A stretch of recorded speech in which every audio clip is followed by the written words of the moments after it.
भारतीय एविएटर और commercial pilot गोपी थोटाकुरा ने हाल ही में अंतरिक्ष की सैर कर इतिहास रच दिया है।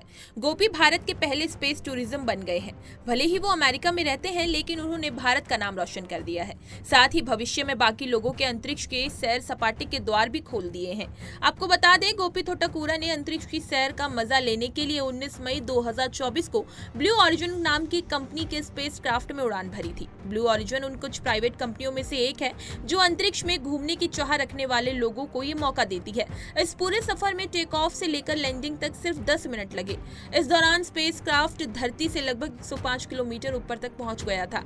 ये अंतरिक्ष की सबसे छोटी और सबसे तेज यात्राओं में से एक है। ये निश्चित रूप से एक बड़ी उपलब्धि है जो कई लोगों को सोचने पर मजबूर कर रही है कि क्या आम लोगों के लिए भी अंतरिक्ष यात्रा कर पाना आसान होगा। वहीं आगे आपको बता दें कि स्पेस टूरिज्म एविएशन इंडस्ट्री का ही हिस्सा है, जिसका मकसद आम लोगों को अंतरिक्ष यात्रा का एक अनोखा अनुभव देना होता है। अंतरिक्ष की सैर कराना हवाई जहाज वाली दुनिया से एकदम हटकर है। इसमें आपको असली स्पेसक्राफ्ट में बिठाकर अंतरिक्ष की झलक दिखाई जाती है। यह एंटरटेनमेंट, घूमने या फिर किसी बिजनेस पर्पस के लिए भी हो सकता है। अंतरिक्ष की यात्रा आमतौर पर धरती से करीब 100 किलोमीटर की ऊंचाई से शुरू हो जाती है। ये वो ऊंचाई है जहां से आप कार्मन लाइन पार कर लेते हैं। इस लाइन को ही धरती के वायुमंडल और बाहरी अंतरिक्ष के बीच की सीमा माना जाता है। इस लाइन के नीचे उड़ने वाली चीजों को हवाई जहाज कहते हैं, जबकि इस लाइन को पार करने वाली चीज को स्पेसक्राफ्ट कहा जाता है। स्पेस टूरिज्म के दो तरह के टूर होते हैं, सब ऑर्बिटल और ऑर्बिटल। सब ऑर्बिटल ट्रिप्स में आपको अंतरिक्ष की सीमा तक ले जाया जाता है, जहां आप कुछ मिनटों के लिए भारहीनता का अनुभव कर सकते हैं। गोपी थोटाकुरा ने भी ऐसी ही एक सब ऑर्बिटल उड़ान भरी थी। वहीं ऑर्बिटल ट्रिप में भी आपको धरती के चारों ओर कक्षा में ले जाया जाता है। इससे आपको अंतरिक्ष से धरती को देखने और लंबे समय तक भारहीनता का अनुभव करने का मौका मिलता है। कार्मन लाइन अंतरिक्ष की अंतर्राष्ट्रीय स्तर पर मान्यता प्राप्त सीमा है। इस लाइन का नाम है थियोडोर वॉन कार्मन के नाम पर रखा गया है, जो एक हंगेरियन अमेरिकी इंजीनियर और भौतिक विज्ञानी थे। उन्हें एयरोनॉटिक्स यानी हवाई उड़ान और एस्ट्रोनॉटिक्स यानी अंतरिक्ष उड़ान के क्षेत्र में उनके काम के लिए जाना जाता है। कार्मन पहले ऐसे व्यक्ति थे जिन्होंने गणना करके बताया था कि धरती से कितनी ऊंचाई पर जाकर हवा इतनी पतली हो जाती है कि हवाई जहाज उड़ नहीं सकते। उनके हिसाब से ये ऊंचाई 83.6 किलोमीटर थी, लेकिन फेडरेशन एरोनॉटिक्स इंटरनेशनल नाम की संस्था कार्मन लाइन को धरती के समुद्र तल से 100 किलोमीटर ऊपर मानती है। अब स्पेस टूरिज्म को सिर्फ सरकारी एजेंसियां ही नहीं, बल्कि प्राइवेट कंपनियां भी बड़ी भूमिका निभा रही हैं। बड़े बड़े बिजनेसमैन खुद अंतरिक्ष में जा रहे हैं और नासा में भी इन कंपनियों को स्पेस स्टेशन बनाने में मदद कर रहा है। इससे साफ है कि आने वाले समय में स्पेस टूरिज्म और भी ज्यादा मजेदार और आसान होने वाला है। अब शायद वो दिन दूर नहीं जब आम लोग भी अंतरिक्ष की सैर कर पाएंगे। हाल ही में नासा ने 3 बड़ी कंपनियों को करीब 415 मिलियन अमेरिकी डॉलर का फंड दिया है, ताकि वो अंतरिक्ष में रहने के लिए खास स्टेशन बना सके। ये कंपनियां हैं ब्लू ओरिजिन, नैनोरेक्स और नॉर्थरॉप ग्रूमन सिस्टम कॉर्पोरेशन। अंतरिक्ष की सैर करने वालों की डिमांड लगातार बढ़ रही है, जिसकी वजह से ये कारोबार 2030 तक हर साल करीब 40% तक की दर से बढ़ने का अनुमान है।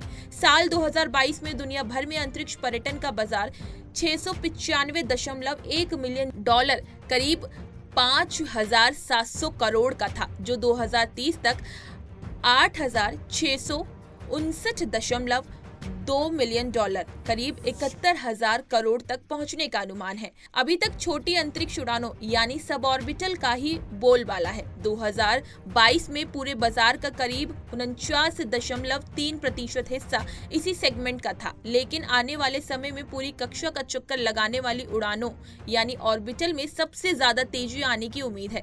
ये सेगमेंट अगले कुछ सालों में 41% की रफ्तार से आगे बढ़ सकता है। अंतरिक्ष की सैर का तो हर कोई सपना देखता है, मगर ये यात्रा मजेदार के साथ साथ बहुत मुश्किल है और चुनौतीपूर्ण भी है। स्पेसक्राफ्ट और रॉकेट लॉन्च करने के लिए बहुत सारी ऊर्जा की जरूरत होती है, जिससे हवा और ध्वनि प्रदूषण बढ़ता है।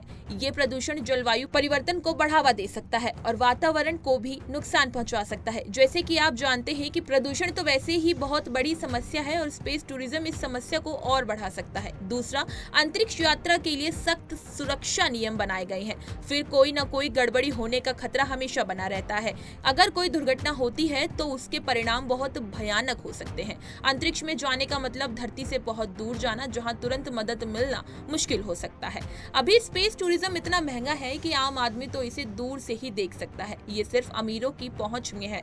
अभी तक ब्लू ओरिजिन कंपनी ने तो ये नहीं बताया कि उनके लेटेस्ट यात्रियों में इस सैर के लिए कितना चुकाया, लेकिन आपको बता दें, एक वेबसाइट के मुताबिक वर्जिन गैलेक्टिक्स के स्पेसक्राफ्ट में ऐसी ही सैर के लिए करीब 3.75 करोड़ खर्च करने पड़ते हैं। अगर आप इंटरनेशनल स्पेस स्टेशन यानी ISS जाने की सोच रहे हैं तो आपको 20 से 25 मिलियन डॉलर, करीब 160 से 210 करोड़ खर्च करने पड़ सकते हैं। वहीं नासा ने एक रिसर्च पेपर के मुताबिक बताया, स्पेसएक्स और स्पेस एडवेंचर्स जैसी कंपनियां चांद के आसपास घूमने की ट्रिप लगभग 70 से 100 मिलियन डॉलर में ऑफर कर सकती है। हालांकि कुछ सस्ते ऑप्शन भी आ रहे हैं, जैसे गुब्बारों से ऊंचाई वाले शहर या सैर आम हवाई जहाजों की उड़ान से भी काफी ऊंची होती है। ये अपने पैसेंजर्स को लगभग 1 लाख फीट, करीब 30 किलोमीटर की ऊंचाई तक ले जाते हैं। 6 से 12 घंटे की इन उड़ानों का खर्च करीब $50,000 यानी 40 लाख आता है। ये असली अंतरिक्ष यात्रा जितना मजा तो नहीं देगी, लेकिन फिर भी आपको एक अलग ही नजारा देखने को मिलेगा। धरती के गोलाई देखने का मौका जरूर मिलेगा। ये कहना गलत नहीं होगा कि स्पेस टूरिज्म अभी अपने शुरुआती दौर में है, लेकिन आने वाले समय में ये और भी लोकप्रिय होने वाला है। जैसे जैसे तकनीक में सुधार होगा और लागत कम होगी, वैसे वैसे आम लोगों के लिए भी अंतरिक्ष यात्रा करना आसान होता जाएगा। तो हो सकता है कि एक दिन आप भी अंतरिक्ष की सैर करने का सपना पूरा कर सके।